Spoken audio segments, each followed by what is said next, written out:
Alright guys, what is up? Back with another video. Huge AP changes. As you see on my computer screen right now, they did a lot of things on defense, not as many things on offense. On offense, abilities that I think, I did a video on this already, the most underrated abilities in Madden. They raised route tech a little bit. They raised playmaker on halfbacks, wide receivers, and tight ends, but it's still going to be super viable. I mean, you go to 6 AP. The way I currently have my setup now, 4 AP on my tight end, 2 AP on my Marvin Harrison with the catching abilities, and 6 AP on my quarterback. After the patch, it's going to be 6 AP, 2 AP, 6 AP. So that's 12, 14, and I'll have 1 AP left over that I would be able to use. Now, highly suggest you check out my other video why I think these catching abilities are so good. They give you the route running boosts where they say they break on the field. 1 AP, I may toss another one to get middle route so that way posts get more separation against man coverage. But you know, with this update, which I'll go over in this video, man coverage isn't going to be nearly as viable as playing zone and getting a pass rush and using D-line abilities. So like I said, I think these catching abilities are still going to be really good. They help you get separation in man. Short and elite may be something I take off because if people aren't running man, I'm not going to need the short route running boost. It's just that deep out elite and that catching boost is incredible. So I think those are going to be good still. They're not getting any ability increases. I think that's good. Playmaker is going to be the same. Not much of a change there in my opinion. Route tech, you may not even want route tech anymore because I think a lot less people will be using man. So you may want the catching abilities that help you create separation in man coverage. Now for defense, this is where things really change.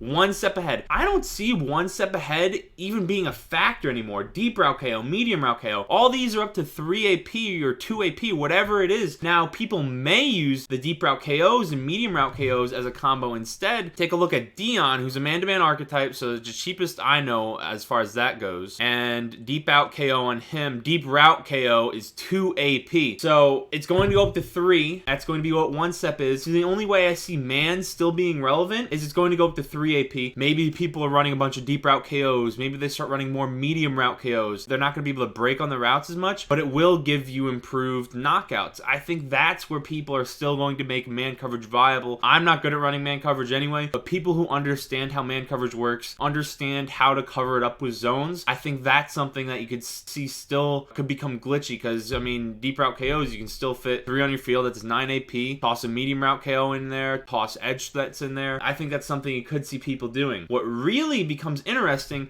is what they're doing to Lurker. Lurker on all linebackers after Tuesday is going to be 1 AP. Now, that also, besides just being able to use them on any formation, something that is interesting there is does that make 3-4 formations and 4-3 formations viable? You can toss Lurker on 3 of the linebackers, 2 of the linebackers. They all jump and now can be safeties, and they're going to stop the run pretty well out of those formations if you know how to play run defense out of those formations. Or maybe you get a better pass rush. Maybe you toss some edge threats out there. I think that's kind of interesting to think about, but Lurker going down 1 AP on those archetypes is something that I think could be really good. Maybe it makes 3-4 viable again like it was last year where 3-4 odd was the main formation in company with Big Nickel. No outsiders, goal line stuff, inside stuff going down 1 AP on middle linebackers and outside linebackers. I don't know how much that really matters. Maybe it matters a little bit for no outsiders on outside linebackers. Even when it activates, I feel like you get up too far upfield anyway, and then you have a wide cutback lane, so I'm a little bit questionable on that one. Edge threat elite, I think that could change a few things, because then you run 2 edge threat elites, that's 8 AP, you still have 7 AP left. Toss a few acrobats out there, toss a few double or nothings out there. That's a really big change. And enforcer decreasing on everyone. Maybe that makes linebackers even more viable for the field general archetype. Let's take a look at it. Enforcer on a field general is 2 AP, so it's going to be 1 AP. That means you could have enforcer for 1 AP.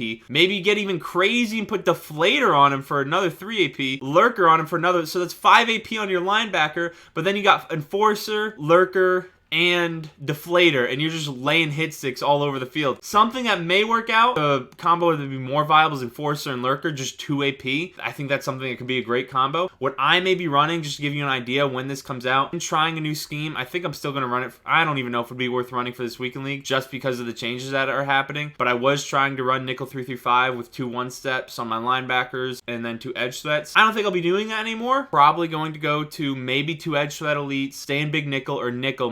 I've liked nickel 335 honestly as just stopping the pass in general. Good against shotgun runs, pretty good too. So 2 edge threat elites, that'll bring me to 8 AP. Acrobat has gone up 1 on all archetypes, so that means you can run 6 AP Acrobat, so you'd have 1 AP left then. Maybe you toss some other random ability on. Maybe you use Lurker on a linebacker then and get more hit power out there. The new Jalen Smith that just came out, he's a 97 speed linebacker. He can lay the wood. He's got everything else. It's really interesting what team combos and what's going to be coming out. And I know with the Madden League Ops, there's going to be a MUT tournament coming out in April. So for competitive guys, this is a huge change in the meta right before the tournament happens. So I think it's pretty cool. Offense, it's not going to change much for me. Now, if edge threat elites become more relevant, you got to be tossing edge protectors on. Then you'll be getting shedded every play, or you're going to need to run the ball every play. May move to a field general, because then you get even the 2 extra AP. Because the gunslinger, hot run master, you get 1 less AP than you do on an improviser. Yeah, that's pretty much it. Let me know what you're rocking on your team. Let me know what you think about the AP changes. I think the most affected abilities, One Step is dead. Deep route, medium route KO, maybe? Probably dead too. Acrobat, still great ability, especially on corners. Maybe not on safeties. It kind of nerfs it on your user. Lurker on linebacker, definitely could come back. Edge threat elite, I think could make a resurgence because 5 AP, half 2 to get 10 AP out of 12 wasn't usable before. Now 8 out of 15, pretty usable. And Enforcer, I think I've seen a little bit more fumbles recently. Maybe it makes a comeback on your middle linebackers, especially for only 1 AP. I think it could. We'll just have to see at the end of the day. Let me know how you think it's going to affect the game. Let me know which ones you may be using, and I'll see you in the next one.